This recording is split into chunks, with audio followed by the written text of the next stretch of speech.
Dungeons and Dragons without rolling for initiative, without encounters, without combat. Is that even possible? That's what we're going to explore in this vlog, Combat in D&D, going up against iconic monsters. Now, D&D is a tool set. This is one of the things that I'm always trying to do as a dungeon master with those who sit at my table, and everyone always has a place at my table. If we're rolling some dice and you're in the area, let's create a character and go on an adventure together. But also as a player, I try to keep this in mind as I'm a player, this idea that D&D is a rule set, a mythology, a framework. It's not a legal system. It's not law. We're here to create a memorable moment. So knowing when to go off script or play by the rules or amend the rules or just be like, you know what, that sounds like an awesome idea. Make that check. If you pull it off, you pull it off. Absolutely. Not missing those opportunities. So I say that because while combat is an important part of D&D, I mean, we've got a whole monster manual and the core set out of it. Lots and lots of monsters, and they have treasure, and they have experience and abilities, and we test ourselves, our players, our party against monsters. They're completely optional. And one could say, yes, a good mix of a D&D adventure has some fights in it, has some encounters, and usually tries to end on an encounter high note.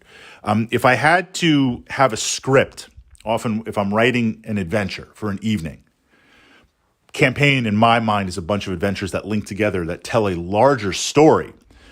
But an adventure formula would be kind of like the players discover something early on, like within the first 5 minutes or so of starting D&D. What's the reason to go on this quest? What's the challenge? What's the reward? What's the possibility? Then there's a discovery phase of making some skill checks and uncovering some ideas. See if the players can formulate their ideas, they can figure out what's going on.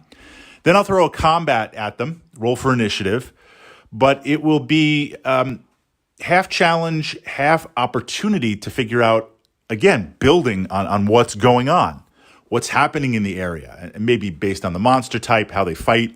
Maybe after the encounter, there's some information and ideas. Then there'll be some more skill checks and some more discovery and some more exploration, some more mystery, and then we will end the evening with some sort of boss encounter. And, of course, what that is depends on challenge rating and level. So I use encounters to support the story. But from that perspective, as a DM, they're completely optional. There have been games.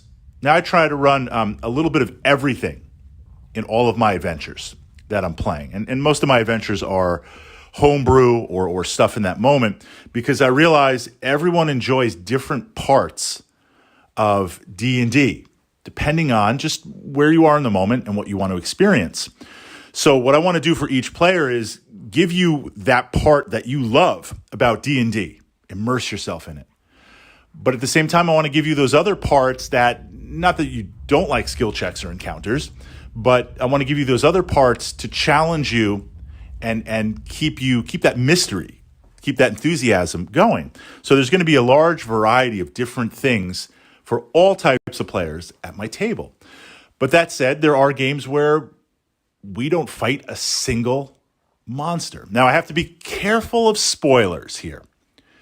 Careful of spoilers, because no one is currently playing this campaign with me, but at some point, I will run it again. It kind of goes in different cycles.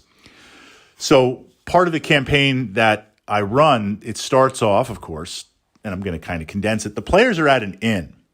And there's a beast, a monster attacking caravans that pass through this section of the woods where the inn is.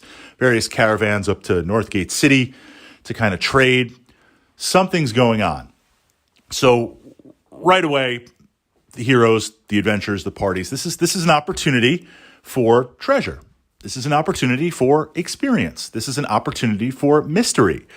The challenge, of course, is that other adventurers in the area have also heard of this beast attacking caravans. So the inn is packed. It's just packed with all types of adventurers. Something is going on. Now, the whole kind of first 2 sessions at a minimum. Now, this is complete open world. Players could do anything and everything they want. The beast is in the woods. It's doing its thing. They could wander in the woods in a direction real time and encounter it and fight it. I've played this campaign 8 times. It hasn't happened, but that's not to say it won't happen or it couldn't happen. As a player, you can do anything that you want in my game, in my campaign. But from that perspective, gathering some information, those first 2 sessions, exploring in the woods, maybe looking for different tracks, talking to the other adventurers, what's going on, what do they think the beast is? And of course, there's various rumors. Is it even a beast? Is it something else going on in the woods? Is it cover for something else? That's that possibility. One of the main rumors floating around, this inn is located by the side of the road near a forest set against the mountains. And there's, we'll call it a highway. I mean, it's a paved road, which is kind of a big deal. Caravans going from the southern lands that are civilized up to Northgate City. And Northgate City is kind of in the wilderness. It's kind of that keep on the borderlands vibe. What keeps it going is the Wizards Council. A bunch of wizards with towers competing to see who can build the tallest tower. And the towers get a certain height. Then maybe something happens. It loses some height. Constant competition. The Wizards Council, these wizards are always trying to outdo each other. Now, you can't have open magical warfare. I mean, that's not good in any D&D universe. But what you can have is various guile and machinations and scheming and plotting, as wizards tend to do. And each wizard is always trying to outspend, outclass each other. So part of the novelty right now is various magical pets and various magical beasts. So there's rumor of one such wizard had a magical beast and it escaped. And, well, okay, it escaped. That's somebody else's problem. And now the phase is kind of winding down and it's designer wizard hats that are more important. So this beast, this is one of the rumors, made its way down into the woods, its habitat, and now it's creating tons and tons of problems. Is that true? Is that not? So the first 2 sessions are this uncovering of various rumors for the players to get a picture of what that's about.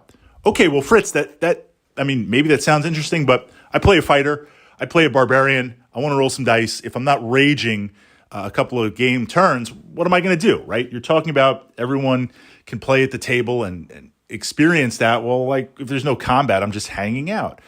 Well, from that perspective, what I try to do and what I do, they merge together. There are possibilities for your characters to interact. And I throw that in based on the archetype of your character.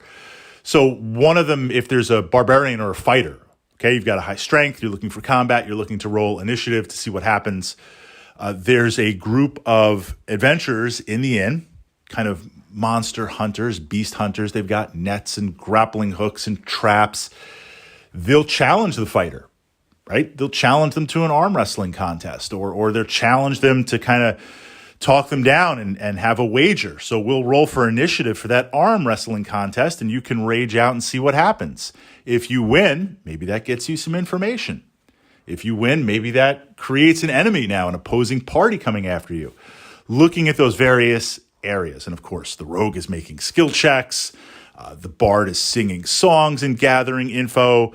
The wizard's hanging out, just talking to other wizards, getting that knowledge, a chance for all the players to interact and play D&D in any way they want. But we don't roll for initiative once, as long as they stay in the inn or the area. You walk into the woods and you happen to run into the beast. Well, if it's real in the first place, not saying it is, I'm not saying it isn't, but that's a different story. So this leads into, can you play D&D without rolling for initiative? Absolutely. Could you design an entire campaign around that? You could. Absolutely. There's no right or wrong way to play D&D.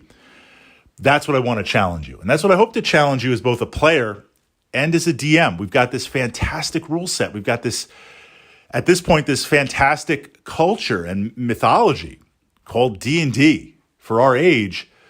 Let's roll some dice. Let's have some fun. Let's create something together in that moment. As a player, as a DM, running different types of adventures.